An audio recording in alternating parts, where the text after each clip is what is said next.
Pat Pattison said, "When it comes to songwriting, there's a lot to think about, like how the words and music work together. But for me, the most helpful way to approach it is to think about the concepts of stable and unstable. Basically, a stable idea is one that feels complete and solid.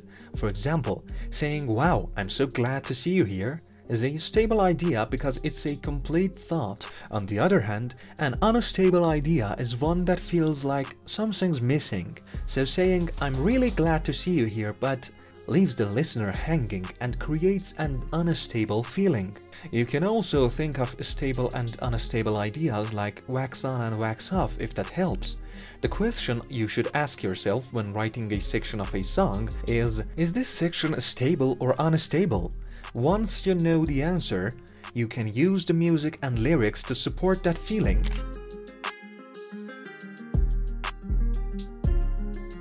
Another aspect of songwriting where the concept of stable versus unstable can come into play is in the number of lines in each section. The number of lines can actually support your idea and help to create motion in the song. And as we know, motion creates emotion. If you're working with an unstable idea for a song, it can be effective to write the section in an odd number of lines, like 3 lines for example. This creates a feeling of something missing or unfinished, which supports the unstable idea of the song. By using an odd number of lines, the structure of the song actually helps to convey the emotions and feelings that you're trying to express. A great example of this technique in action is the chorus of the song "Your Body is a Wonderland" by John Mayer. The chorus repeats 3 times, creating a sense of longing that perfectly supports the unstable idea of the song. Your body is a wonderland. Your body is a wonderland. Your body is a wonderland. How does that make you feel? Sense of, come on, come on, come on. It's important to note that when it comes to the number of lines in a song section, not everything has to be perfectly balanced or conform to a set structure. While the vast majority of song sections are written in 4, 8 or 16 bars, there's no rule that says you can't write a section in an odd number of bars, like 7 for example. In fact, if you're working with an unstable idea for a song, writing a section in an odd number of bars can be exactly the right call to support that idea and create the emotional impact that you're going for. When it comes to rhyming in songwriting, there are some people who will insist that you must always use perfect rhyme. That is, the vowel sounds in the rhyming words need to be identical and any consonants following the vowel should have the same sound. However, this isn't necessarily true. In fact, there are several different types of rhyme that you can use to great effect in your songwriting. Perfect rhyme is the most well-known type of rhyme. It's often considered the gold standard of rhyming because it creates an absolute total closure and stability. Perfect rhyme is all about the sound of the words. It doesn't matter how they are spelled as long as the vowel and consonant sounds match up. But there are other types of rhyme that can be just as effective, and in some cases even more so. One of these is family rhyme. Another type of rhyme is additive and subtractive rhymes, which involve adding or subtracting a syllable from the end of a word to create a rhyme. This type of rhyme falls in the middle of the stability scale. It's not as stable as perfect rhyme, but not as unstable as some of the other types we'll get to in a moment. Assonance rhymes, which involve matching the vowel sounds of words without necessarily matching the consonants, are another option for songwriters. This type of rhyme is less stable than perfect rhyme or family rhyme, but can create a sense of unity and coherence in the song. Finally, there are consonance rhymes, which match the consonant sounds of words without necessarily matching the vowels. This type of rhyme is the least stable on the stability scale, but can be incredibly effective when used well. Ultimately, the type of rhyme you choose to use in your songwriting depends on the emotions and feelings you're trying to convey. Perfect rhyme may be the most stable option, but it's not always the best choice for every song. By experimenting with different types of rhyme, you can create a unique and powerful sound that perfectly supports the emotions and ideas you're trying to express. The downbeat of the bar is the first beat of each bar in music, and the relationship of your phrase to the downbeat can have a significant impact on the emotional landscape of your song. Let's dive deeper into this concept. If your phrase begins on the downbeat, it creates a stable emotional landscape. This stability can give a feeling of confidence and resolution to the listener.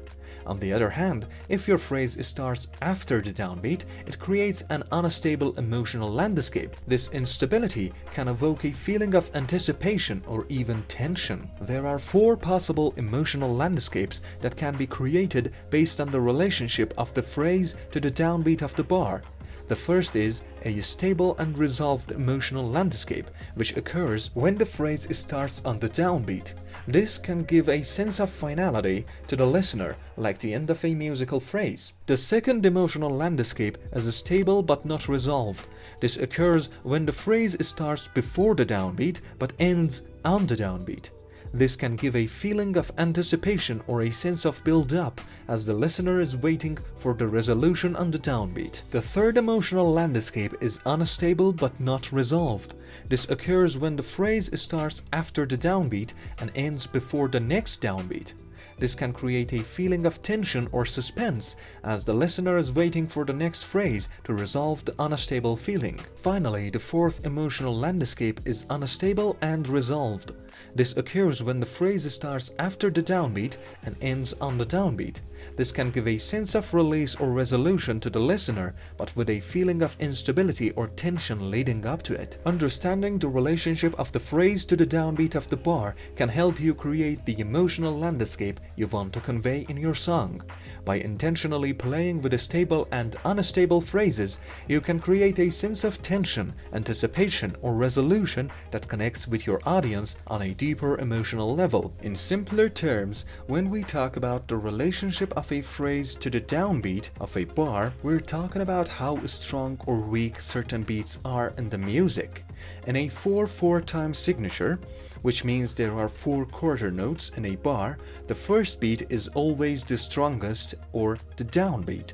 The second beat is weak. The third beat is strong but not as strong as the downbeat, and the fourth beat is weak again. If a phrase in the music starts on the downbeat or emphasizes it in some way, we call it front heavy or front loaded. This means that the weight or emphasis of the phrase is in front, like a bright spotlight shining on it. This can create a feeling of stability in the music. When we say a phrase is back heavy, it means that it starts after the downbeat and has its weight towards the end of the line. This creates a feeling of motion towards some other strong beat, making it unstable. On the other hand, a phrase that starts on the downbeat is called front heavy, and its weight is in front and anchored, making it stable. This is because the downbeat is the strongest and heaviest beat, like the brightest spotlight on a stage. So when a phrase starts on the downbeat, it has a stable and grounded feel.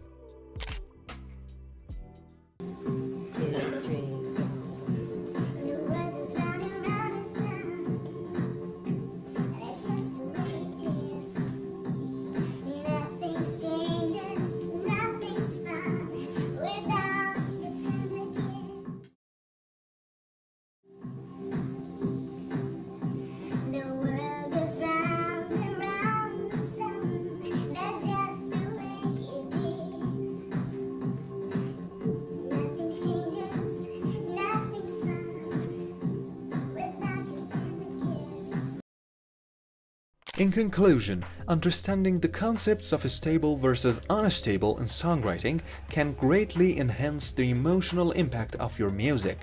By considering factors such as the number of lines in each section, rhyme types, and the relationship of phrases to the downbeat, you can create a more powerful and effective song. Remember, stability and instability are not good or bad in and of themselves. They are simply tools that can be used to convey different emotions and feelings to your listeners. Thanks for watching. I hope you found this discussion on stable versus unstable in songwriting helpful. If you have any questions or comments, feel free to leave them below. And don't forget to like and subscribe for more music-related content. Until next time, keep creating and have fun with your songwriting.